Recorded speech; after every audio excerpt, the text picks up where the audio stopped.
আসসালামু আলাইকুম। আমি মোহাম্মদ তারিকুজ্জামান ভূঁইয়া, সহকারী অধ্যাপক, হিসাব বিজ্ঞান বিভাগ, মৌলভীবাজার সরকারি কলেজ। আমার এই পাওয়ার পয়েন্ট প্রেজেন্টেশন ক্লাসের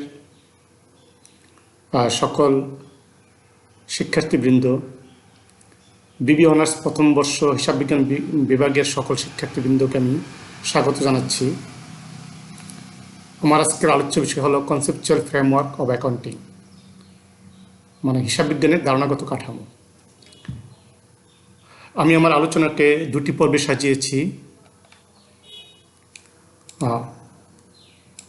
প্রথম পর্বে আমি আলোচনা করব হিসাব বিজ্ঞানের ধারণাগত কাঠামো কী এবং হিসাব বিজ্ঞানের ধারণাগত কাঠামো প্রণয়নকারী প্রতিষ্ঠান কারা, সে সম্বন্ধে আলোচনা করব। আর আমার দ্বিতীয় পর্বের প্রেজেন্টেশনে আমি আলোচনা করব হিসাব বিজ্ঞানের ধারণাগত কাঠামো 2018, অর্থাৎ সর্বশেষ যে revised conceptual framework for financial reporting 2018 formulated by ISB, আমি সেটি আলোচনা করব। আসা যাক এবার মূল আলোচনায়। প্রথমে আমি বলতে চাচ্ছি what is conceptual framework. Conceptual ফ্রেমওয়ার্কের সঙ্গে আমরা এখন দেখতে চাচ্ছি।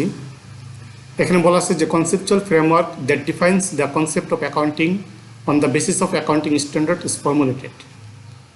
অর্থাৎ ধারণাগত কাঠামো হলো অ্যাকাউন্টিংয়ের টোটাল কনসেপ্ট, অ্যাকাউন্টিংয়ের সমগ্র যে ধারণা তার রূপরেখা, যার ভিত্তিতে অ্যাকাউন্টিংয়ের স্ট্যান্ডার্ডসমূহ, হিসাব বিজ্ঞানের মানসমূহ তৈরি করা হয়।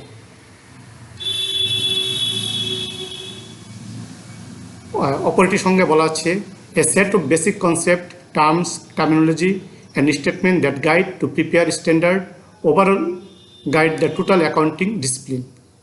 অর্থাৎ কনসেপচুয়াল ফ্রেমওয়ার্ক অফ অ্যাকাউন্টিং বলতে বোঝায় a set of basic concept, এক সেট মৌলিক যে ধারণা, পদ, পদবি, বিবৃতি, সমগ্র কিছুকে একসাথে বোঝায়, যা স্ট্যান্ডার্ড হিসাব বিজ্ঞানের মান তৈরিতে সহায়তা করে এবং যা সমগ্র অ্যাকাউন্টিং ডিসিপ্লিনকে নিয়ন্ত্রণ করে।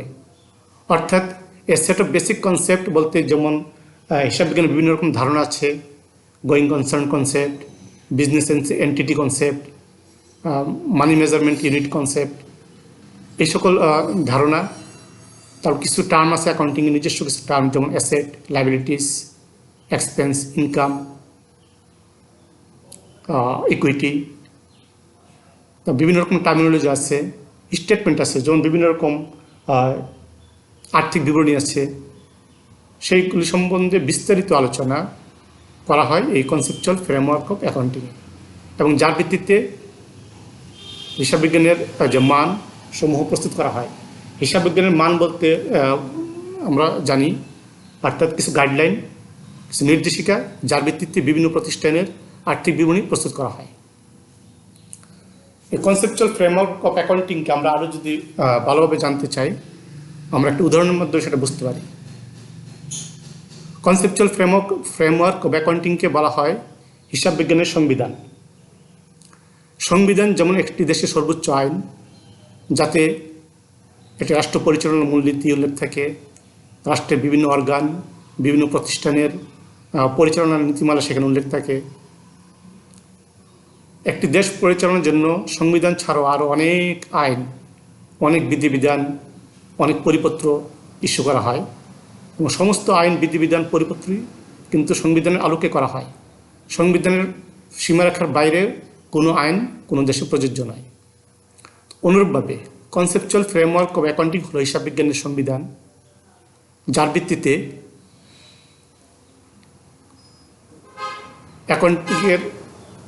যার ভিত্তিতে বিভিন্ন ব্যবসা প্রতিষ্ঠানের নেচার অনুযায়ী তার স্টেটমেন্ট তৈরি করার জন্য গাইডলাইন, অর্থাৎ স্ট্যান্ডার্ড তৈরি করা হয়, এবং সমস্ত স্ট্যান্ডার্ডই এই কনসেপচুয়াল ফ্রেমওয়ার্কের আওতায় প্রস্তুত করা হয়। এখন আমরা সেই আলোচনার দ্বিতীয় ধাপে, হু introduce the conceptual framework of accounting. যে কনসেপচুয়াল ফ্রেমওয়ার্ক অফ অ্যাকাউন্টিং কারা প্রস্তুত করে। কনসেপচুয়াল ফ্রেমওয়ার্ক অফ অ্যাকাউন্টিং বললেই আমাদের সামনে বেশি ওঠে এফএসবির নাম। আমাদের অনেকেরই ধারণা যে এই ধারণাগত কাঠামো কেবল মার্কিন যুক্তরাষ্ট্রের এফএসবি উদ্ভাবন। আসল কথাটি সঠিক নয়। এই ধারণাগত কাঠামো পিছনে বহু প্রতিষ্ঠান যেমন আইএসসি, আইএএসবি, এপিবি, এএএ ও বিভিন্ন লেখকের অবদান রয়েছে। মার্কিন যুক্তরাষ্ট্রে 1973 সালে financial accounting standard board FSB প্রতিষ্ঠিত হয়। এই প্রতিষ্ঠানটি প্রতিষ্ঠার উদ্দেশ্য ছিল অর্থনীতির প্রয়োজনে ফিনান্সিয়াল অ্যাকাউন্টিং স্ট্যান্ডার্ড তৈরি করা এবং প্রতিবেদন আকারে তা প্রকাশ করা। তাদের প্রকাশিত প্রতিবেদনের নাম ছিল বা হলো statement of financial accounting standard, সংক্ষেপে SFAS।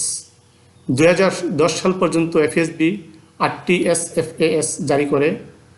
এফএসবি এর 8 নং বিবৃতির নাম ছিল conceptual framework for financial reporting.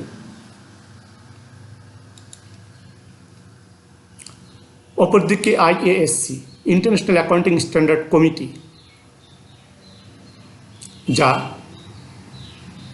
ইংল্যান্ডের একটি হিসাববিজ্ঞান সংস্থা, তারা 1989 সালের আর্থিক বিবরণীর সমূহের ধারণাগত কাঠামো framework for preparation and presentation of financial statement প্রকাশ করে, যা পরবর্তীতে আইএসবি অর্থাৎ আইএসসি পরিবর্তিত হয়ে আইএসবি হয় 2001 সালে 1 এপ্রিল থেকে। এবং আইএসবি বা আইএসসির কনসেপচুয়াল ফ্রেমওয়ার্ক তারা অ্যাডপ্ট করে। আইএসসি কর্তৃক যত ধরনের স্ট্যান্ডার্ড, যত ধরনের টার্মিনোলজি টার্ম তারা ইউজ করছে সবগুলো তারা পরিগ্রহ করে। তাহলে এখন দেখা গেল একদিকে মার্কিন যুক্তরাষ্ট্রের এফএসবি, আর দিকে ব্রিটেনের হলো আইএসবি। দুটি হিসাববিজ্ঞান সংস্থা, দুটি হিসাববিজ্ঞান মান তারা প্রস্তুত করে। এক্ষেত্রে তাদের মধ্যে অনেক ক্ষেত্রে মত পার্থক্য তৈরি হয়। এই হিসাববিজ্ঞানের এই মানসমূহের যে পার্থক্য দূর করে যে সমজাতীয় মান ইস্যু করা এবং চর্চার জন্য 2002 সালের অক্টোবরে আইএএসবি ও এফএসবি নরক চুক্তিতে আবদ্ধ হয়। এরই ফলস্বরূপ আইএসবি এবং এফএসবি উভয়ই 2010 সালের 28 সেপ্টেম্বর তারিখে একই বিষয়বস্তু নিয়ে আর্থিক প্রতিবেদন তৈরির ধারণাগত কাঠামো অর্থাৎ conceptual framework for financial reporting প্রকাশ করে। সর্বশেষ 2018 সালে আইএএসবি এককভাবে revised conceptual framework for financial reporting 2018 জারি করে। উক্ত ফ্রেমওয়ার্কের 86টি পৃষ্ঠায় 8টি চ্যাপ্টার এবং একটি গ্লোসারি এর মাধ্যমে সমগ্র কনসেপচুয়াল ফ্রেমওয়ার্কের আলোচনা রয়েছে, যা আমার পরবর্তী প্রেজেন্টেশনে সেটা আলোচনা করা হবে। তো ধন্যবাদ সবাইকে এতক্ষণ আমার আলোচনা শোনার জন্য। আর আমার